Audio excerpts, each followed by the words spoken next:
والدین کی حیات میں بھی ان سے شفقت و محبت سے پیش آنا، غیبت، چغلی، بدگمانی، حسد عام مسلمانوں سے بھی حرام ہے، ان سے بدرجہ اولا ناجائز ہے۔ بتقاضۂ شریعت ان سے سرزد ہونے جانے والی خطاؤں کو معاف کرنا، ان سے ہمیشہ نرمی کا برتاؤ کرنا۔ میرے میٹھے میٹھے اسلامی بھائیوں اور مدنی چینل کے ناظرین، آپ اسلامی بھائی توجہ فرمائیے، غور کیجئے، دیکھیے کہ بندوں کے حقوق ادا کرنے سے دنیا میں کتنے زیادہ فائدے ہیں، دنیا میں کتنے زیادہ فائدے ہیں اور آخرت میں بھی فائدے ہیں۔ اگر کوئی بندہ حقوق العباد کو ادا نہیں کرتا تو اس کو دنیا میں بھی نقصان ہے، اسے آخرت میں بھی نقصان ہے، اور اس کو بندہ جو حقوق ادا کرتا ہے اس کو فائدہ کیا ہے؟ اس کو ذہنی سکون ملتا ہے، بندہ بیماریوں سے بچ جاتا ہے، اور بندوں کے حقوق کی ادائیگی سے ہر شخص کو اس کا حق ملنا شروع ہو جاتا ہے، جس سے معاشرے میں امن و سکون ہوتا ہے، لڑائی جھگڑوں کا خاتمہ ہوتا ہے، لوگوں کے حقوق ادا کرنے والا شخص اس کے درمیان عزت اور وقار اور پسندیدگی کی نگاہ سے دیکھا جاتا ہے۔ حقوق کی ادائیگی سے آپس کی محبتوں کو فروغ ملتا ہے، جس سے رشتے مضبوط ہوتے ہیں۔ ادائیگی حقوق سے بندوں کے حقوق کی پامالی پر ملنے والے گناہوں سے بچت ہوتی ہے، ان گناہوں کے سبب ہونے والے عذاب سے چھٹکارا ملتا ہے، اور بندوں کے حقوق کی ادائیگی کا سب سے بڑا جو فائدہ ہوتا ہے کہ بندے کو اللہ تعالی اور اس کے مدنی حبیب صلی اللہ تعالی علیہ وآلہ وسلم کی رضا حاصل ہوتی ہے۔ جس طرح ہم نے بندوں کے حقوق کی ادائیگی سے دنیا اور آخرت میں ہونے والے فائدے سنے، اسی طرح بندوں کے حقوق کو ترک کرنے کی وجہ سے جو نقصانات ہو سکتے ہیں، آئیے وہ بھی سنتے ہیں۔ نمبر 1، بندوں کے حقوق ادا نہ کرنے سے دوسروں کی دل آزاری جیسے کبیرہ گناہ میں بندہ مبتلا ہو سکتا ہے۔ نمبر 2، یہی دل آزاری حسد، کینے، بغض اور دشمنی جیسے کئی گناہوں پر ابھار سکتی ہے۔ ان گناہوں میں پڑنے کے سبب غیبتوں، چغلیوں، تہمتوں، بدگمانیوں اور کئی کبیرہ گناہوں کا دروازہ کھلتا ہے، اور یوں بندوں کے حقوق کو ترک کرنا گویا کئی گناہوں کا سبب بن سکتا ہے۔ جن کے حقوق طلب کیے، انہیں راضی کرنے کے لیے بروز قیامت اپنی نیکیاں بھی دینی پڑ سکتی ہیں۔ نیکیاں نہ ہونے کی صورت میں ان کے گناہوں کا بوجھ اٹھانا پڑتا ہے، اور یوں جنت سے محروم ہونے پر عبرتناک انجام سے دوچار ہونا پڑ سکتا ہے۔ دوسروں کے حقوق ضائع کرنے والے شخص سے لوگ نفرت کرتے ہیں، بیزار رہتے ہیں۔ آئیے میرے میٹھے میٹھے اسلامی بھائیوں جو آج دیر میں جمع ہیں، ہم نیت کریں انشاءاللہ کسی کا حق ضائع نہیں کریں گے، ہم بڑے بھائی کا ادب کریں گے، انشاءاللہ اپنے چھوٹے بھائی پر شفقت کریں گے، اپنے ماں باپ کو محبت بھری نگاہ سے دیکھیں گے، اپنے ہمسایوں کے حقوق ادا کریں گے، اپنے بھائیوں کے ساتھ اچھا سلوک کریں گے، ہم اپنے پڑوسیوں کے ساتھ بھی اچھا سلوک کریں گے۔ اس کے لیے ہمیں علم دین حاصل کرنا ہے، لوگوں کے حقوق کے بارے میں پتہ کرنا ہے، اپنی سوچ کو مثبت کرنا ہے، احساس ذمہ داری پیدا کرنا ہے، نیکیوں کا لالچی بننا ہے، خوف خدا کا جام پینا ہے۔ آئیے اگر یہ باتیں چاہتے ہیں تو دعوت اسلامی کے مدنی ماحول میں آ جائیں، ہم مدنی قافلوں میں مسافر بنیں، ہم دعوت اسلامی کے ساتھ اعتکاف کریں، دعوت اسلامی کے ساتھ مدنی چینل دیکھیں، ہم اپنی تربیت کریں کس طرح سے ہم حقوق العباد کو پورا کر سکتے ہیں۔ تو لہذا بندوں کے حقوق ادا کرنا اللہ تعالیٰ اور اس کے مدنی حبیب صلی اللہ تعالی علیہ وسلم کی رضا کا باعث ہے، اور انہیں تلف کرنا اس کی ناراضی کا سبب ہے۔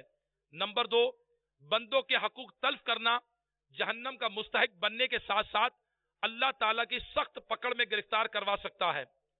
بندوں کے حقوق اگر دنیا میں ادا نہ کیے تو قیامت میں ادا کرنے ہوں گے۔ یہاں مال سے ادا کیے جا سکتے ہیں، مگر آخرت میں اعمال دینے پڑیں گے۔ وہ افراد جو ہمارے ماتحت ہیں، جیسے ہمارے ملازم، چھوٹے بہن بھائی، ان کے حقوق کا بالخصوص خیال رکھنا ہے، کیونکہ عموماً ایسے ہی لوگوں کے حق تلف کیے جاتے ہیں۔ صلو علی الحبیب۔ میں مبلغ بنوں سنتوں کا، خوب چرچا کروں سنتوں کا، ہو کرم بہر خاک مدینہ۔